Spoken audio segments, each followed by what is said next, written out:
Tēdz ideja ar vēdekli. Tēdz ideja ar vēdekli. Varbūt gan lēna, plūstoša, maiga un nomierinoša, gan arī spēcinoša, strauja un uzlādējoša. Kā lidojums un brīvība, sapnis un spārni.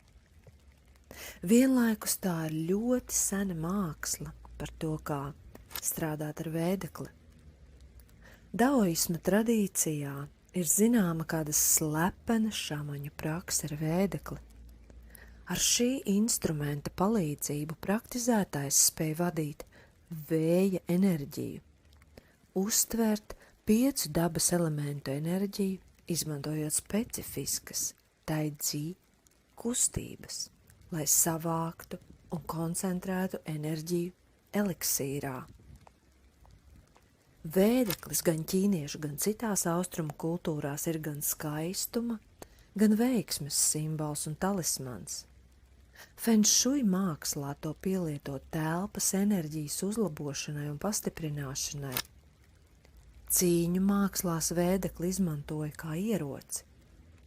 Aristokrātiem tas bija arī kā statusa simbols. Darbošanās ar vēdekli ir līdzīga tam, kā darbojas ar citiem seno kustību mākslu instrumentiem. Piemēram, ar taidzi kustību formām, kurās izmanto zobenu. Un tomēr vēdeklis ir unikāls instruments, kas ietver sevī sarežģītības pakāpi. Tomēr tas ir viegls un gracios instruments. Tas arī nav piederīgs vienam no pirmelementiem, par kuriem ir stāstīts Ķīnas metafizikā.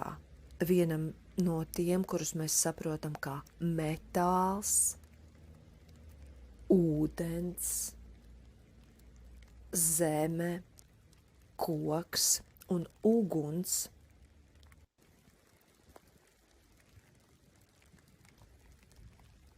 Piemēram, zobens, kā instruments, iemieso sevī metāla stihiju, vai spieķis iemieso koku.